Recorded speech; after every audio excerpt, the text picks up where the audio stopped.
好，大家好，欢迎来到棒棒糖与猫猫的游戏频道。今天的话呢，带来给大家一场很精彩的团战对战哦。团战对战，这简直就是陷入了这个焦灼啊！不过我们那个没录到，有点可惜啊。对，所以我们今天的话呢，就带大家来看一次我们的这个团战的部分哦。好，那前面的发展呢，我们就可以先跳过了，这样子。好，那前面的话呢，一开始的话呢，我是把我的部队呢搬到这个我们在右边哈，我们这个军队都在右边。那把部队的话呢搬到后面去跟猫猫一起哈。结果呢，一开始的时候我就是忘记了这个，对，不过我就是忘记了啊，对我其实忘记了，对，忘记盖主堡，对我应该是忘记盖主堡。好，然后所以呢，导致我后面的话非常晚才升这个村民这样子。对，非常晚才上时代。对，不过还好，我们的距离很远哦，我跟对面的距离非常的远。OK，那我们这场呢打到非常非常的焦灼哦，来来回回非常多次，是一个相当精彩的一个比赛。然后大家可以期待一下。那一开始的话呢，我就跟猫猫建在同一个位置这样子，然后就跟他不断的交换资源。好，那这场其实昨天有点可惜，只录到一，没有录到一。对，不然其实还蛮精彩的。那前面的话呢，我就是先建了5个这个军营哦，军营这样子。好，那上面的话呢，还没开始交战哦。好，那我呢跟猫猫基本上都在前线。好，那我们发展的时间呢就稍微跳过这样子。我们打了1个半小时哦，这场真的非常的久呢。对，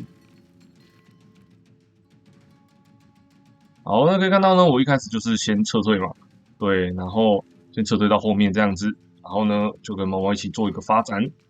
好，然后呢我们就再往前跳一下，前面我觉得没什么好看的。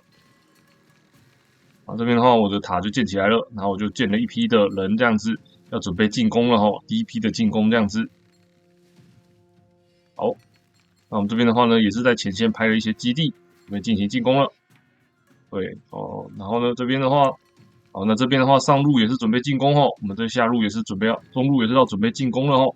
好，那可以看到呢，那我们这里有些野猪就有点烦。这个时候我们时间12分哦，因为我跟猫猫一起打哦，打一个贡献流，所以我们是互相给支援的。好，我真的觉得当下打的比较精彩，没录到那场真的是有点点可惜啊，有点可惜。好，那没关系，我们就是呢，就是穿过去哈，我们来看一下敌人的视角。我们敌人的视角的话呢，我们看一下敌人的视角哦。敌人的视角的话，他看不看到我们呢？哦，他就说还没有看到我们哦。对，他这个侦察兵前面就被我们杀掉了。对，好，那这个时候呢，我们就是过来了吼啊，他这个有看到一些了吼。好，那后面这家呢，就是反应很快哦，马上就到骑兵来跟我们周旋这样子。对，我还出了一些工程锤吼，我想说要一举把对方给干掉。对，然后对方的反应也是很快哦，马上就建起了防御塔。好，那我们可以看到哦，然后呢，我们看到。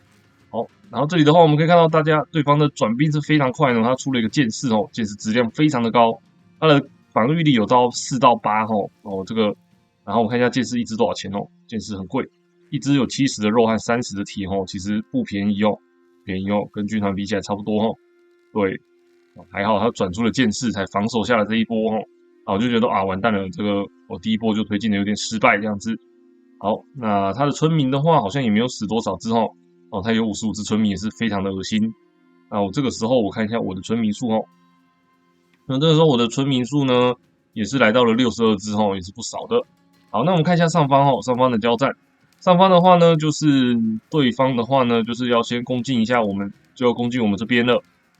对，然后我们这边的话，后面这几家的话呢，就赶紧的进行了防守，这样子把敌人牵制在外面哦。那这个是蓝色哦，蓝色应该是敌人呐。对，然后呢，那是蓝色哦，这是敌人这样子。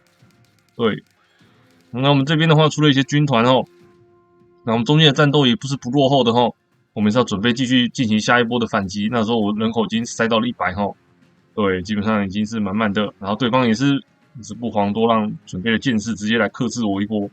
对，我那时候也没看到，我就跟猫猫2个人哦，这军队量也是不少哦，20。然后猫猫应该也是不少的军队哦，对。可惜没办法录到在打的声音哦。对，不知道中间的过程真的是很精彩。好，然后呢，这个时候呢，对方也是差不多要过来了，对，要一起往前冲到我们家了。好，那这个时候他们有看到我们吗？然后，好，那下面的话呢，其实也在做一些零星的交战哦。对，上面的话呢，他就是把紫色的前线基地给戳了，然后让逼迫紫色退到后面去，这样子。对，紫色就直接推到后面去。这小岛这两家也是有在交战的哦。对，好，然后这边的话，我来看一下我们这边哦，这边的话呢，就他们的剑士就冲过来了。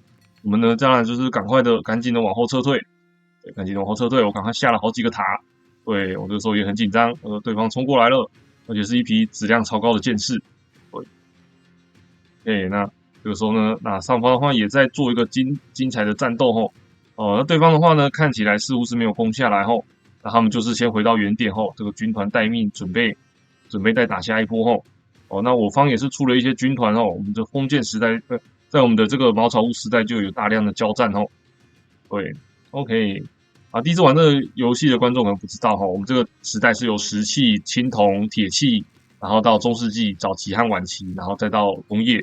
那这个我们如果玩过类似《世纪帝国》的玩家，大概可以知道，青铜和铁器大概就是属于我们的这个封建时代啦。对啊，城堡时代大概就是属于中世纪的那种感觉。那帝王时代大概就是属于我们的这个工业时代。对，不过因为强度差的比较多，毕竟是不同的时代嘛。后面还会有什么机关枪之类的。对，那我们这个就是一路杀到后面这样子。所以这个战斗其实非常的精彩的。好，那我们看到剑士剑士就是稳稳的把我们这些重装长枪兵给克制这已经是重装了。对，但我们还是不敌这个剑士的质量。我们看这剑士几乎不会扣血，超恶心的。对，我们这个我就知道不敌，赶快走。对，因为我们在这里交战太亏了，我们要把它拖到塔下来进行我们的战斗。好，那这时候呢，我是跟猫猫做一个分工的吼。我这边的话呢，就负责采铁，猫猫的话就负责采肉和那个木头这样子。对，然后这样子，因为我的目的是想要把前线的铁给采完这样子。好，我们看一下中线的交战哦。那这边的话，因为有剑塔的辅助哦，所以呢这里的交战的话就比较顺利这样子，让我建了很多的这个攻城锤哦，现在暂时发挥不了作用。好，那这个时候我们就用剑塔暂时拖住了敌人这样子。对，那我们这个时候赶快在后面赶快升时代，那赶快继续补更多的剑塔这样子。对，就是在敌人交战的时候，再可以好好的克制他们。哇，你可以看到这个剑士其实是非常的克制哦，但虽然它很贵，对，但它的贵是有价值的。这个攻击力才7而已，根本就戳不伤它啊！真的，这个有35%的几率是戳不到的。对，好，那我们可以看到这个西欧的护甲都没有它强哦，真的。对啊，好，那可以看到，对方靠着一波西欧的转兵。西欧兵和那个剑士，哇，就把我们前线的部队全部打溃散了。对，他们就取得一个阶段性的优势，这样子。这边的本来要采铁，大概也没办法采了。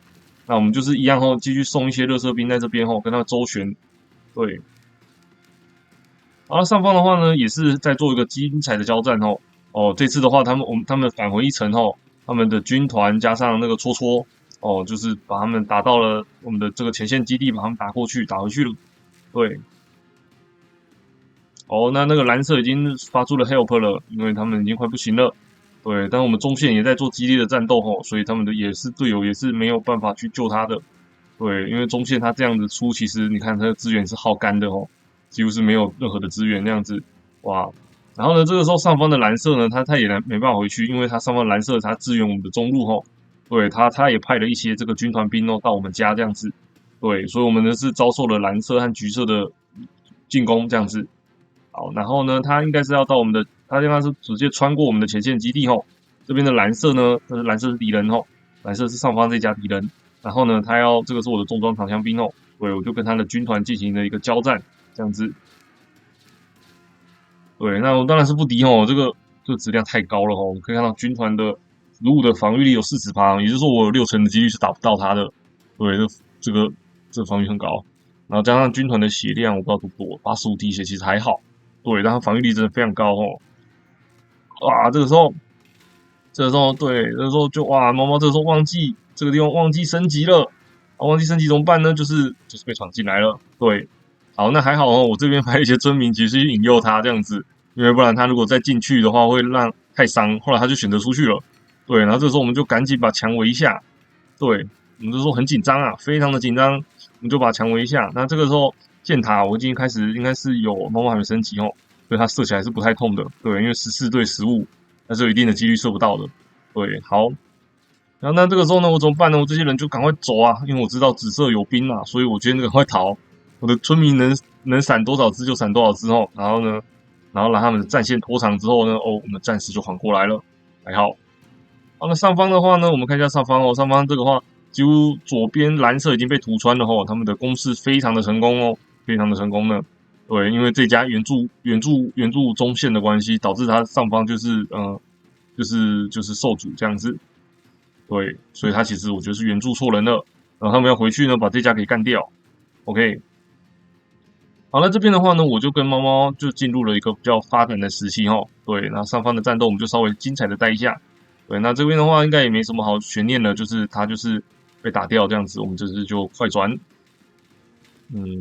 好，应该有打掉吧？其实不知道有没有打掉。就上方他们基本上就是守不住了。对，好，那个蓝色的蓝色没有守好啊，所以他们就倒了。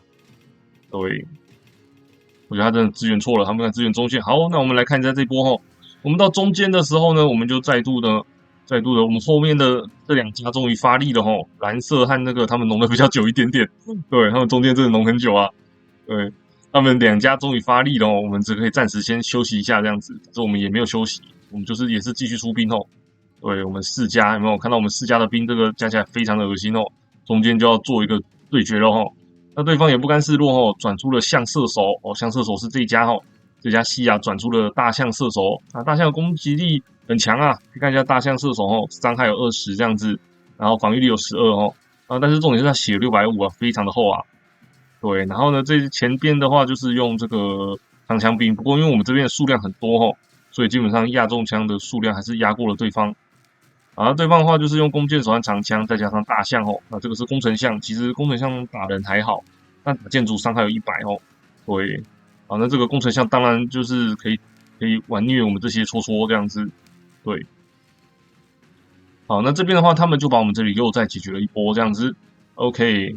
好，那这个时候呢，我在干嘛呢？我应该是在忙着上时代吧，我在出骆驼，对，我在出骆驼，对，然后我的时代的话呢，是我在升这个时代，我在升时代。那我看一下我这个时候村民数的话有68只其实这也是我一个缺点，就是有时候村民就会忘记，就会停产。其实这个时候应该继续产更多的村民，对，包括村民也是不少啦，57、58只村民，对，那这个时候他选择上时代，可是呢，这个时候呢，就是他这个时候就是缺铁。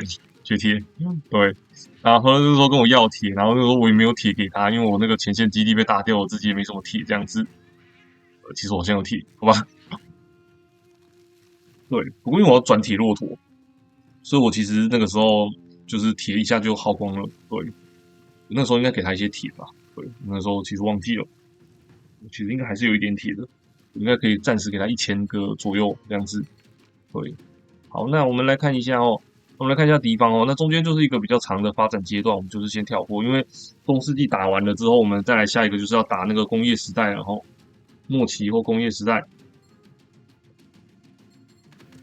这些大家都在进行发展好，那这边的话，他们也没有再继续进攻蓝色好，蓝色这家里其实守的也是蛮那快踩完了然后呢，这个时候呢，我们来看一下这里这边的话呢，我们的这家已经快速的上到了俄罗斯它的那个速度不得不说真的很快。那我们来看一下它的资源这叫什么这家果然是这家看起来就是很俄罗斯文啊，他就上到了俄罗斯这家马真的很恶心啊。我们中间就跟他周旋这里是一个很精彩的周旋我这个铁骆驼呢跟他周旋铁骆驼的质量其实我看一下铁骆驼质量多少，7×2的伤害对，然后呢，这里的话我跟他周旋，我不能跟他正面交战然后就是努力的保护这个炮兵，那个枪兵伤害23很高我们就是前线跟他周旋，然后呢再加上我们的箭塔作为辅助的射击，然后把他们引到这块区块，有没有？好，然后呢，我们这样子一波交战之后呢，我们就把他的前线只剩几只大象了，几只大象我们就是还是可以打得赢猫猫的是这个弓箭手对啊，这边我很紧张你这个对啊，我们这打的时候就是一直在讲一直在讲话，一直在沟通对，然后呢，这边我们就差点快顶不住。这时候我突然想到一件事情，我是西亚，西亚的话是可以出热射兵的，没错，我这时候开始转出了热射兵，跟他慢慢玩了。转出热射兵之后，就把他们一波给带回去了，OK，好，那这里的话呢，我们就是热射兵继续出热射兵继续出。好，那这个时候呢，他们就他也是很吃紧他这波前线部队就被我们这样子正面整个消灭了。对，那这个时候敌人也很紧张啊，因为正面已经消灭了我们的部队，他就赶快来侧袭我们的飞机场哦。对，我们的蓝色转出了一些飞机场哦，他想要用空军做一些支援哦。我想他应该是想要做一些气球炸弹之类的，然后我们赶紧就下来支援哦。可是呢，这个时候有一家在发呆，就是这个，我这时候一直狂点他。对，我应该用我的视角来看，我就是狂点他，但是他没有反应啊，他没有反应。对，导致这个机场就被他们拆掉了，因为我这点兵也是打不过他的。他终于有反应了。红色终于有反应了啊！猫猫也是拿弓箭手来一起支援这一波这波交战。OK， 那这个机场呢，我们还是很不幸的，基本上被他们都拆光光了。对，那我们这里的话也是很努力的进行这个呢，进行防守哦。对，因为他这个骑兵骚扰真的太恶心了。对，我们来看一下哦。好，那这个时候呢，我们就打赢了，我们终于打赢了哦。然后跟这个底下的这个粉红色的军队进行汇合，这样子。好，那个上方的话呢，他们也多出了一堆的西亚炮哦，然后对这个蓝色进行进攻哦。蓝色刚才也是蛮惨的，对，那这个就是进行推进哦。那我们中线大概打个平手这样子，就是你来我往，差不多你来我往打一波。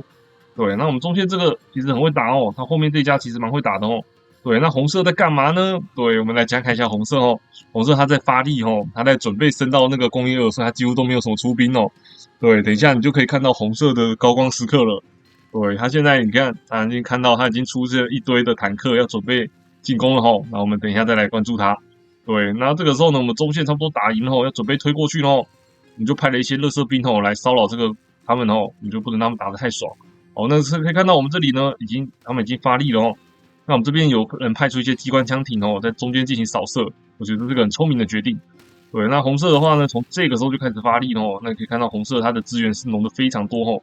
对，他那个人口是塞到满的哦，所以他现在应该称人口科技正在升。看一下，然后人口科技升满了，他其实忘记建房子，我觉得。好，那这个时候他已经转出了坦克哦，那个时候我就知道跟他继续打就是一个不明智的行为啦，不明智的行为这样子。对，OK，那这个时候呢，我们可以看到那个上方其实已经完全都推过去哦，上方就只剩这个紫色准备要一家独撑了，他们靠着这个子弹兵，上方其实没有很激烈啦，对，上方其实战场还好，他们只是还出了一些海军来支援，可是蓝色也差不多了，对，毕竟他靠海，他那个建的位置不好。好，那这个时候呢，他们就是中线呢在累积一波力量哦，就是出了一些这个叫什么坦克哦，和这个波兰骑兵哦啊，不过这个时候波兰骑兵应该还没有出那个，有了他已经波兰2了，等一下。工业2啊，对，还没工业2，所以他还不能打那个手榴弹。然后呢，中线的话就开始阻击吼。对，那这个时候呢，他们有些散弹步兵哦，散弹枪真的很恶心呐、一波就是一次就是一排这样子，一支就一排。可是这个坦克基本上机枪车，然后又很硬，很硬，那35的防御力。然后这边的话呢，就继续派出的骑兵从后方继续进行骚扰，那想要赶我们的这里的铁基地这样子。对，好，那这里呢，我这里有一些这个垃圾兵吼，就赶快涌进来。对，我们就赶快跟他稍微对抗一下。然后这里机关枪在后方射吼。对，那我们可以看到呢，他就是要不断的冲我们的这里阵地吼。对，那我们机关枪就是机关枪也是这样子击杀。可是我们的机关枪还是不敌对方的坦克啦，毕竟人家是坦克这样子。对，那上方的话也有是谁啊？对，他们也出了这个橘色也出了一些机枪车要来支援这样子。对啊，这里的工人呢没看到，对，应该是非常击杀他，快哦。对，然后呢，这个时候呢，后方呢，日本也发力了哦，日本转出了这个叫什么轻型迫击炮哦，然后呢，我这边呢转出一些骆驼炮哦，我就把他的坦克骆驼炮就有反坦克的能力了。对，我们就是用这个机动优势，然后呢，把他坦克一支一支的歼灭这样子，然后这里有些装甲车混进来了。好，然后我们就把它歼灭了。OK， 把它歼灭之后就换我们要反推了哈。那他这个时候这位士兵就看情势不妙，要准备撤了这样子。对，那猫猫还是继续用他的弓箭手，不错，用弓箭手是那个时代的兵，他可能才刚升时代啦。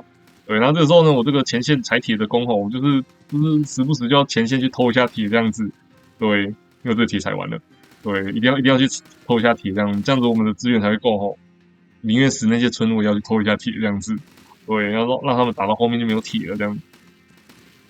对，然后那我们可以看到哦，这里的话呢，他那里打不过哦，所以就转过来打我们这里哦。对，然后这个时候呢，这个空军就在支援一波。嘿，好，那这个时候呢，他们的坦克已经要回防了吼。好，回防喽。那这个上方在做什么呢？上方也是很恶心呐，弄出了一坨的坦克哦，一坨又一坨的坦克这样子。对，哦，这个紫色也是没有再跟你客气的。对，好，然后我们来看一下哦。好，那我们上边的话呢，就是他们好像有出了吼，绿色和灰色吼，等于他们已经打赢战斗了嘛，所以他们就出了一些这个子弹兵这样子。对，子弹兵其实打坦克还好，拆房子比较强而已。对，然后呢，那也转出了一些坦克这样子。对，那这个波兰我不得不说他真的很厉害啦，波兰很会打。那波兰这个时候他还没，你看上工业时代2了，所以他的马应该已经可以出那个了。对，那你可以看到黄色又继续发力哦，那用坦还有马把战车直接给轰掉，这样子有点猛。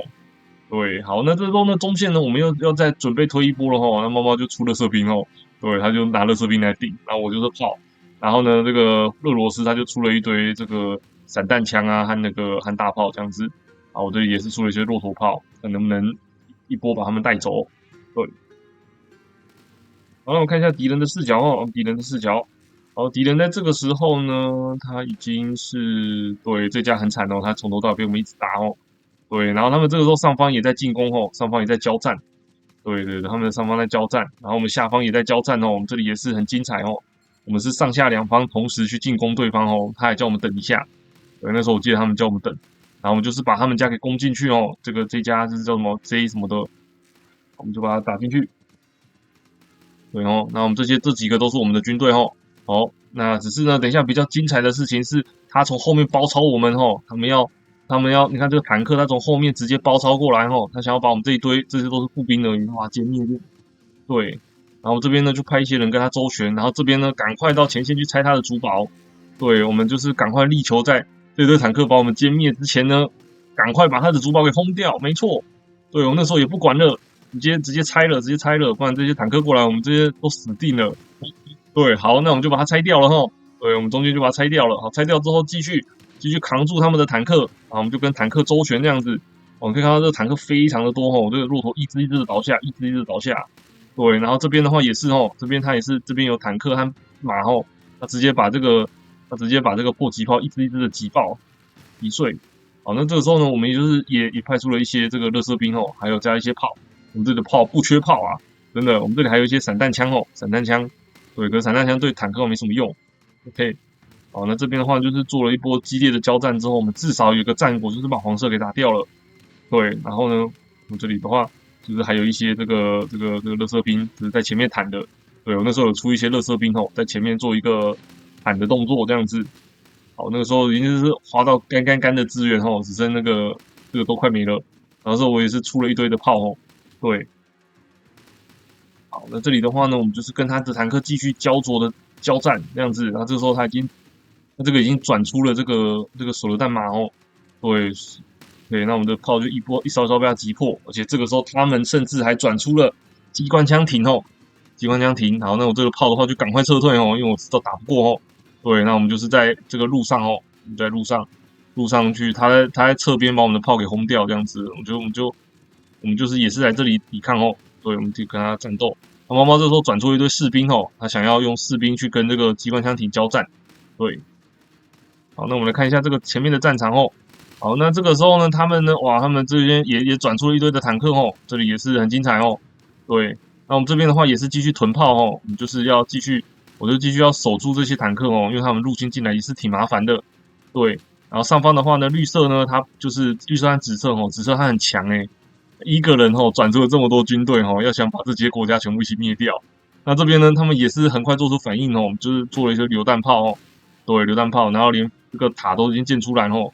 这个巨炮是跟大家讲一下，它是可以坐下，它可以坐下的。那坐下之后，它就可以有一个超远的射程，这样子，就像这样子。但它坐下不能动，它的攻击力就是很远，它的攻击范围非常远，这样子，它近的地方打不到。好，那我们继续往下看哦。这边的话，中线我们又在准备再推一波了。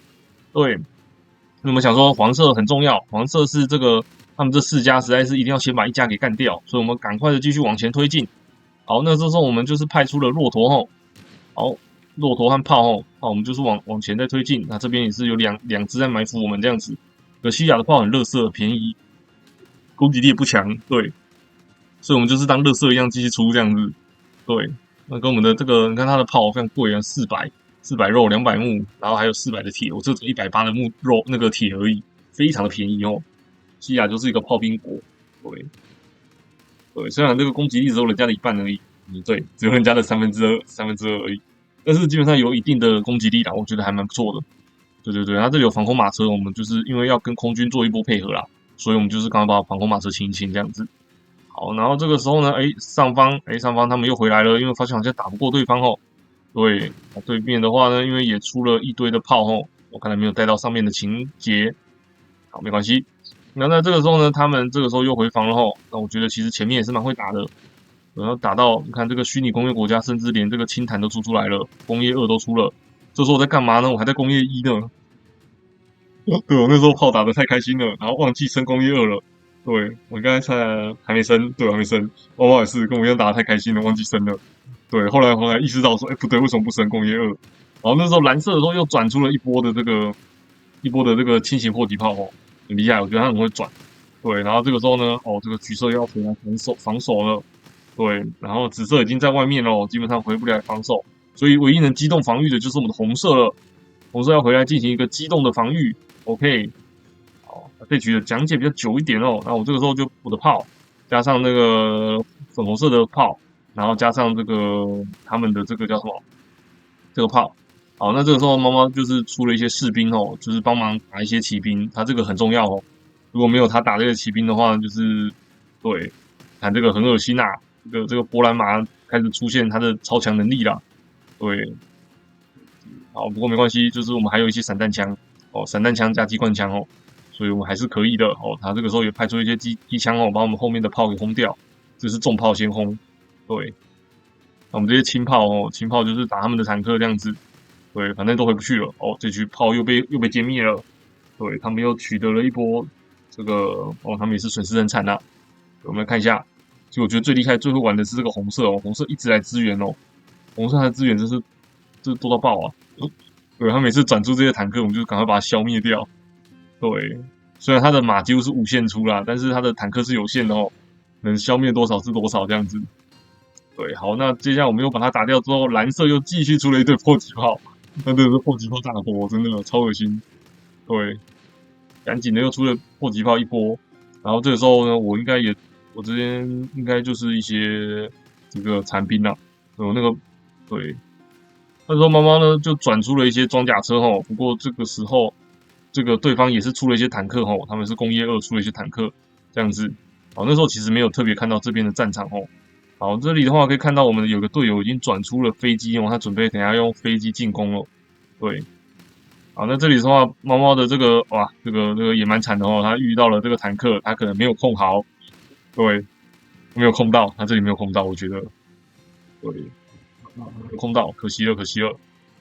好，那这个时候呢，我们就继续吼，我这边也是继续出炮了，我就是没有在停的，对你就是继续往前出，然后往前挺进这样子，然后他就是对方也是出马，对方自己的战马真是非常恶心哦，你看这个又出了一波战马，对，好不容易我又转出了一波兵，他又出了一堆战马，这时候我就搭配了一下装甲车，因为我觉得他战马真的是太恶心了，恶心到爆炸。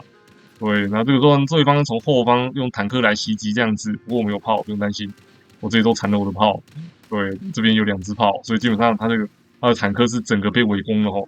对，那前线的话呢，就是用装甲车去消耗他们一下的这些马这样子，毕竟他们很怕装甲车。那猫猫又产出了一批的装甲车这样子。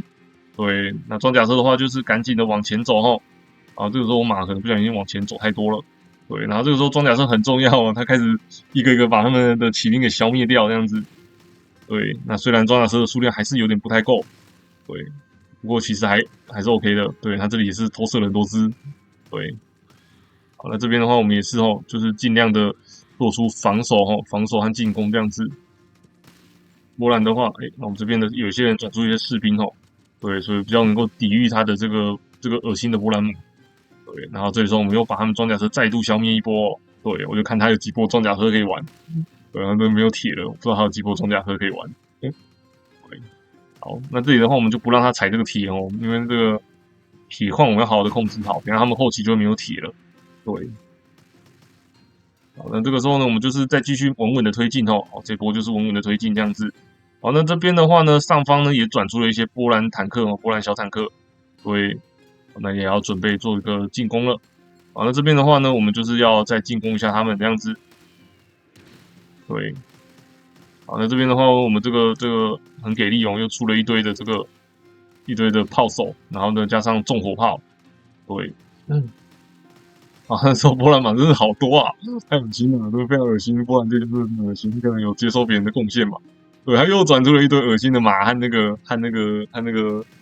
波兰小坦克了哈。我们这一波又是打不下来哈，我真的是觉得他们真的太恶心了哦。对，中间不断的被他们这个击杀他们又快速的转出了一堆人哦，真的太恶心了。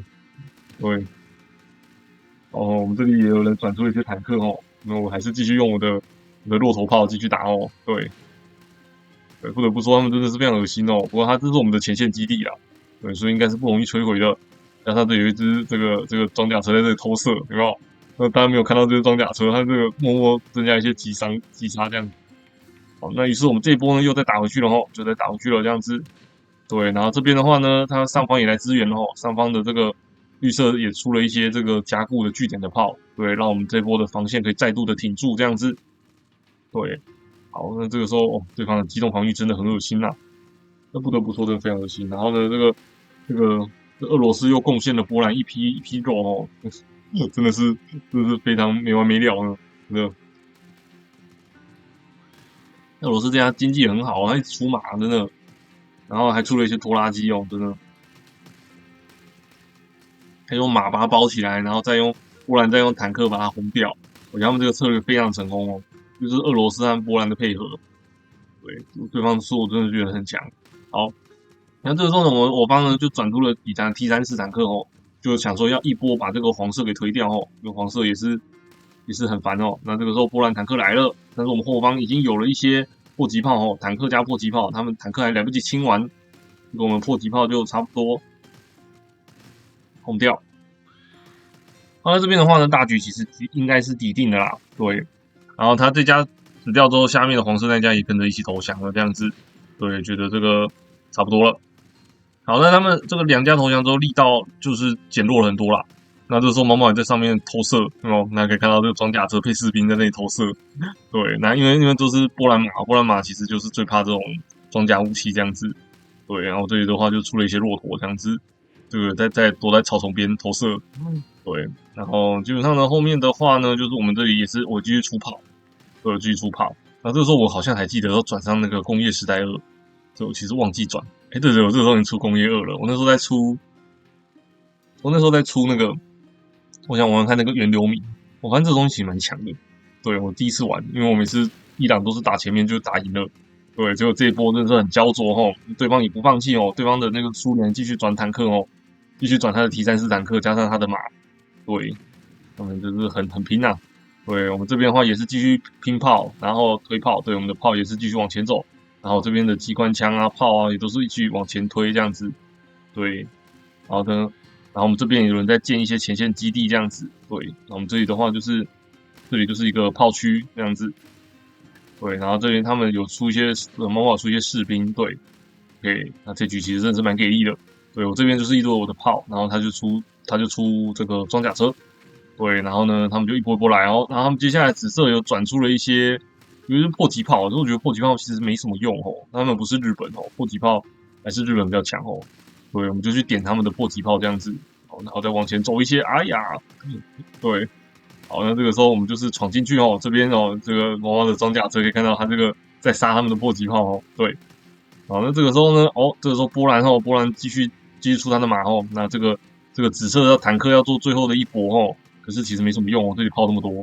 对，对，这里炮非常多哦。那这个即使有一些骑兵哦，我们这里的装甲车哦，装甲团还是够恶心的。对，我们的装甲团还是有办法把它一一击退。那我们这里的炮就是不断的轰炸这样子。对，这个基本上是很包围之势了。对，然后这边的话呢，蓝色的迫击炮也继续转出来，我们这个炮阵超级多啊，这炮阵啊。对，然后我们就是到了他的出兵点，开始压制他们哦。那紫色也出了一些重型轰炸机哦。对，但是我其实不太怕啦，因为重型轰炸机轰的东西有限，我觉得。这个可是还是蛮痛的，这真的是蛮痛的。对，他打那个炮还是有点恶心的，毕竟是飞机嘛。对，重型轰炸机，哇，这个真的很恶心啊。对，他说那个黄色的马还是那个也是没有在省哦。对，这个其实有几只太前面了。对，不过没关系，他们的也继续补下来，补上来。然后这个他们的马在做最后的挣扎，真的，他们真的是挣扎到最后呢，挣扎到底。这局一整局都是非常的精彩呢。然后我们这边的话，这个时候终于转出了2台的源流民哦，那么看到，对这个伊朗最强坦克出来，然后它的伤害是这样子哦，那建筑伤害不高，对，但是这个攻击力还蛮强的，它既可以做一般攻击，也可以做机关枪攻击哦，也是蛮恶心的。对，那基本上呢，这个源流民转出来就是很强啊，对，那我们就是最后的话就是一路那上面的也打进来了，上面的坦克重坦也打进来了，波兰重坦我好久没看到了，对。好，那这边的话呢，我们就是几台装甲车在这里一直射，对。然后最后一架他还是坚持不投降他要站到最后一兵一卒对。不过基本上已经很难了，对。真的是站到最后一兵一卒真的。那波兰太恶了，对。可是波兰轻坦怎么可能打过重坦呢？对，波兰重坦都出来了，那这是迫击炮、炮弹，然后加上骆驼炮，然后猫猫出了机关枪，对，大家就是各司其职这样子，对。然后我们基本上就是这些，就是对啊，这些机关枪、这些冲锋枪手或士兵，很快就把他这些都打掉了，对啊。基本上，然后这里也出了一些像这个不朽者，对，不朽者他的攻击力其实蛮高的，死掉了。可是不朽者他不用钱啊，对，他不用钱，对，他就是一个就是战车里面出了一些部队，它可以连击，然后出来，对，然后呢可以做一些进攻这样子，就是可以当垃圾兵来使用，这样还蛮强的。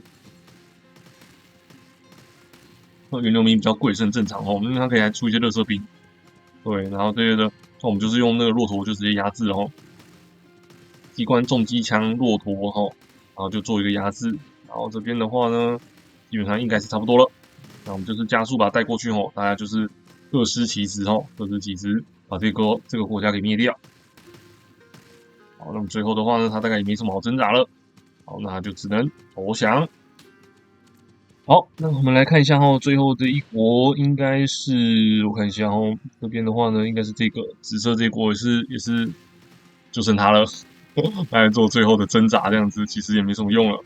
我们这边没有人出那个世界奇观啦，因为我觉得对有人出世界奇观，对，然后对啊，然后就做一些最后的挣扎，这样子，可是值得看的是最后的时候，我就是就是派了几支机关枪兵在这里扫射他的村民，这样子，对。